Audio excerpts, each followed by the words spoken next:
Hello, I'm John Hemingway. Welcome back to Shropshire on this exceptionally windy day. Very good day to hang out your washing. My fence blew over, so I've got no washing line anymore.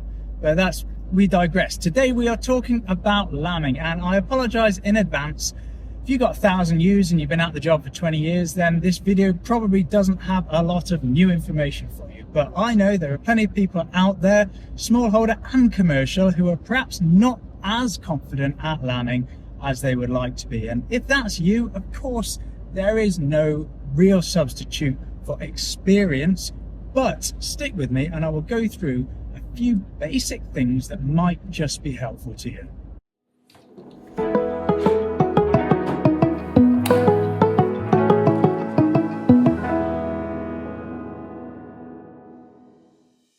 Okay, so let's talk about labour. Now, labour in sheep is divided into 3 phases. They're called first stage, second stage, and third stage labour. Simple. First stage labour is the messing about phase. This is when the ewes have separated themselves from the rest of the group. They've not come to eat. They're off in a corner looking agitated. They're pawing at the ground, sniffing. Something's obviously not right. During this time, the cervix is dilating, the birth canal is relaxing, and the ewe is getting ready to start lambing properly. This stage can take up to 6 hours, sometimes even a bit longer, and it tends to be longer in ewes that are first-time lambers, so your ewe lambs or your shearlings. Second stage labour is when the lambing actually happens, and the start of second stage labour is the water bag coming out, and we see the water bag hanging there behind the ewe. This can rupture quite quickly as well, especially if the ewe's up and about. But if you see membranes hanging out the back of the ewe, we're in second stage labour, and it's about now that we might want to just make a note of what the time is, because we would like to see lambs appear within an hour of the water bag coming out. Once a lamb's been born, if there are more lambs coming, it could be 10 minutes, could be up to another hour before the next one comes out. But generally, once the first is out, the others follow fine. Third stage labour, this is triggered when the lambs have all been born, and we're talking about cleansing here. This is the period during which the placenta is passed, and this can take up to 3 hours. In cattle, especially when very big calves are born, it's quite common for them to hold on to the afterbirth. In sheep, it's very, very uncommon after a normal lambing. That should all come away within 3 hours. So what can go wrong and when should we intervene? Well, we're not talking in this video about dead, rotten lambs. We're not talking about abortions. We're not talking about deformed animals. We're talking about straightforward assisted lambings. And 99% of the time, that is second stage labour. We've seen the water bag come out, an hour has elapsed and there's no sign of a lamb. So is there something amiss? What are we going to do? Well, first thing that we do is don't panic. People panic, okay? The lambs are still in the ewe. The placenta is still attached. What's going to happen? What are you worried about? Everything's fine. We've just got a bit of a hold up. So what are we going to do? We're going to investigate. Now, if you're really not happy doing this, then of course this is the point at which you should call the vet or for other experienced help. But I would urge you to have a go. We're going to put on an arm-length glove and we're going to use copious amounts of lubricant, and we're going to put a hand into the vagina. First thing that we want to check is the cervix.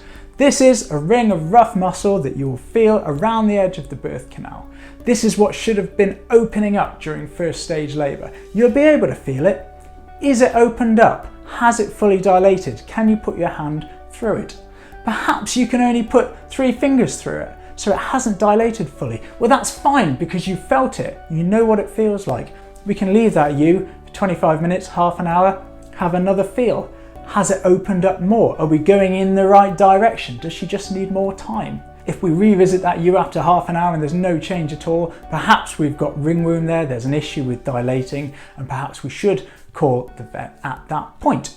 So let's assume that the cervix is open. Now, we hear people on the phone when they call us and they say, I put a hand in, I didn't know what I was feeling. The good news is that lambs don't have that many parts. Okay, like many animals, there is a head at one end and a tail at the other, and in between we've got 2 front legs and 2 back legs.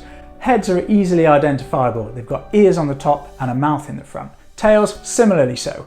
Legs, the question is, how do we tell front legs from back legs? Well, let me explain with the help of this lamb-sized dog.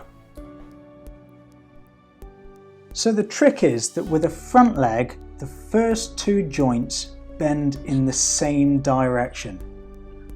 In a back leg, the opposite is true. The first 2 joints bend in different directions. So how do we tell the difference? We're going to give those legs a bend. Feel those joints. Are they going in the same direction? Are they going in opposite directions? We can now tell the difference between front legs and back legs. So what can we feel?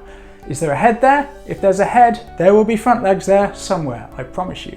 If there are front legs, there should also be a head. And if we're just presented with a tail, that means we're in a breech presentation and the back legs are tucked underneath. So we're going to have a feel around, we're going to build up a mental picture of just what's going on here. And when we think we've identified the right legs and the head, we're going to feel back, make sure that both of those legs are coming from the same lamb, and then we're going to try and extract that lamb.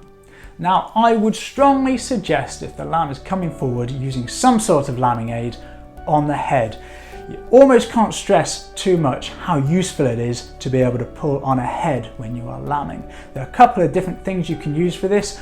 My favourite is to use a soft lambing rope. That's personal preference, but you can also use a lambing snare. Some people prefer them. These go around the back of the ears and they tighten in the mouth, not round the neck. So we've corrected the malpresentation. We've got 2 legs from the same lamb and a head, or 2 back legs.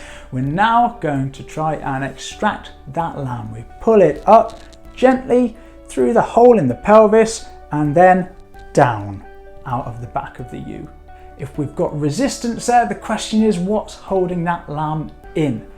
Is it the fact that the cervix hasn't dilated yet? Or is it the fact that actually that lamb's head is just too big to fit through the pelvis? If that's the case, then actually we do need to call the vet because we're perhaps looking at a cesarean. Once that lamb is out, we're going to make sure that there's no membrane left in its mouth and that it can breathe cleanly. We're going to sit it up, make sure that it is okay, and then if there are more lambs in the ewe, we will go back and extract them as well. Realistically, the vast majority of ewes that need help lambing have a simple malpresentation. There's a leg back, there's a head back, we're coming backwards breech and the legs are underneath. And these are things that you can correct yourself. If you're not confident, of course phone your vet, but I would urge you to have a go because confidence in lambing comes with experience. So I hope that that short explanation might be useful to you if you're not very confident in your lambing or if you're new to it. I'll be along with another video very soon and I do hope to see you there. Happy lambing.